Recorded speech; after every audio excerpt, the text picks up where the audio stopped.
So the Fed started its quantitative tightening policy today, June 1st, and I'm not hearing much from either the mainstream media or what I read online. I'm not really hearing much about the last time they tried this. They actually did this very recently. The results were actually terrible, being part of the reason why we saw a market crash in 2018. Now, what's super scary is that they're trying to do quantitative tightening once again into a slowing down economy because they have no choice.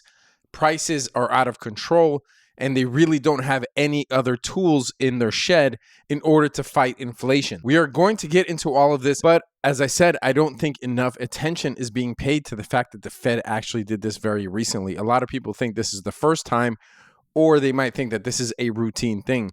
However, quantitative tightening is a very new tool that they only deployed 4 years ago before COVID. If this is the first time on the channel, welcome to The Traveling Trader. Hit that thumbs up if you get anything out of this video. All right, let's go. So on May 31st, there was a very rare meeting between Joe Biden and Jerome Powell. Now, the reason this is rare, and for market newbies, this might seem like news, but the Federal Reserve Chairman does not normally meet with the president. The Federal Reserve is seen as an independent organization out of the reach of politicians. And you can see it here. It's in their charter. It's in their FAQs that it's important that they remain an independent agency that makes decisions based on the best available evidence and analysis without taking politicians into consideration. Now, do presidents try and affect the Fed's policy? Of course. And we'll get into some of that with regard when we start talking about what happened the last time the Fed started tightening in 2018. But the reason this meeting happened, Biden can't really do anything about the Federal Reserve. They are independent. It's in their agreement with the government, right? Where they get held to task is when the Federal Reserve is actually sitting before Congress and they are required to testify before Congress about their decisions and why they made them. But this is a dog and pony show because right now the White House's approval rating is at a low heading into a midterm election later this year. And so they have to give the appearance that they can do something about inflation when they can't. And it says here, Biden seeks to deflect blame back to the Fed. And yes, this headline is actually true. It is the Fed's fault what is going on right now. So before we go any further, let me just briefly explain to the newbies what quantitative tightening is as it relates to the Fed's balance sheet. See, the Fed actually was purchasing billions of dollars worth of treasuries every single month in order to flood the economy with money supply. The way that happens is that banks and other institutions sell the Fed treasuries, mortgage-backed securities, etc., and the Fed gives them money, but essentially there's no real money exchange. It's digital money. They actually literally just, it's worse than printing. They literally just keystroked it and sent them over billions of dollars every single month in order for the banks to then use that and be able to loan out to business owners, to individuals, etc., in the economy. That way you pump the economy full of money when the economy needs it. Now, the second part of that is keeping interest rates low. So the rate at which they loan this money to the public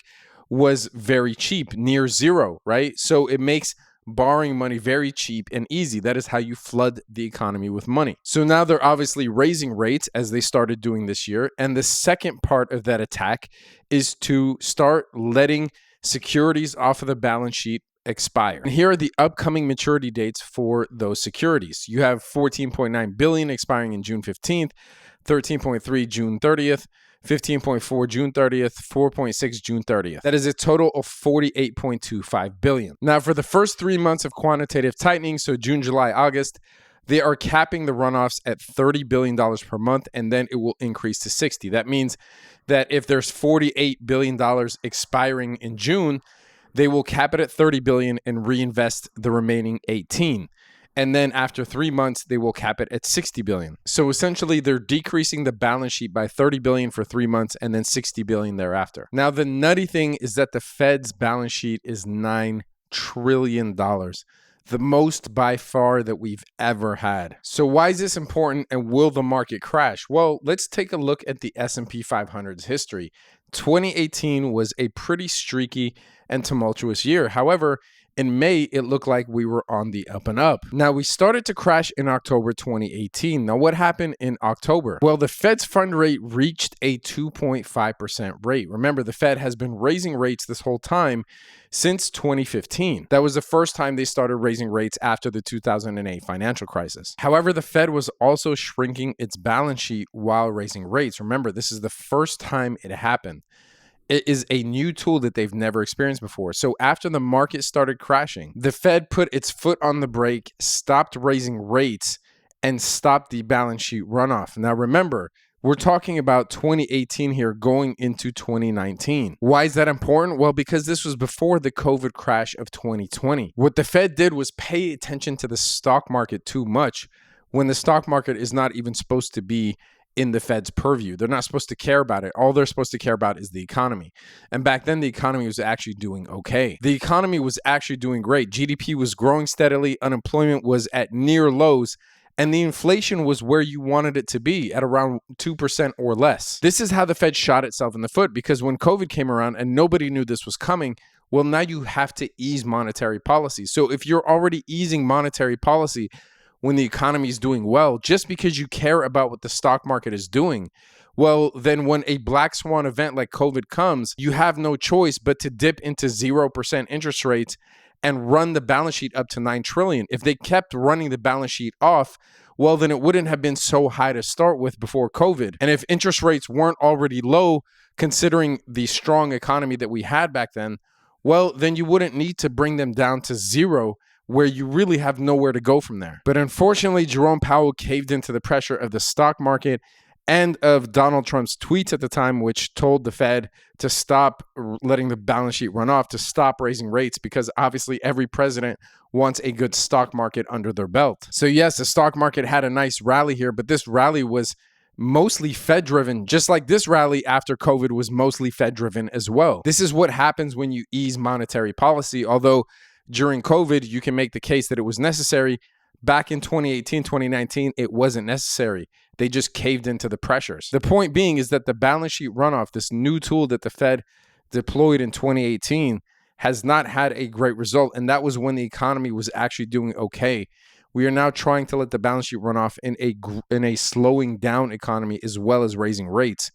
So now you're seeing many headlines pop up that, hey, there's no way we can have a soft landing if the Fed is trying to do all this during a time when the economy is slowing down. There is no choice but to eventually go into a recession. Now, the triple whammy will come down when on June 10th, if the CPI numbers are higher than they were last year, and that is a big possibility considering that the price of oil and other commodities saw another run-up in May as opposed to compared to April. If the CPI comes in higher than it did, if this CPI comes in higher than the one that came out on May 11th, then that, in addition to quantitative tightening, in addition to continuous raising of the rates, we will most likely see another drop in the market. And finally, let's hear remarks from expert economist Mohamed El-Erian regarding the Fed's actions here. What is the feasible set right now for the American Central Bank? I think at best, the feasible set is what Chair Powell called a soft-ish landing. And the ish is really important. I think the time has passed for a soft landing. We could have done it, but that would have implied the Fed moving 9 months ago. It should have, it didn't.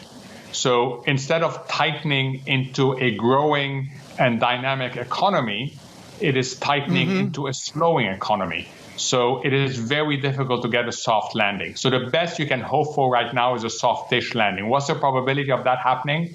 Not as high as I would like it to be. I think the Fed is going to have to decide between two policy mistakes.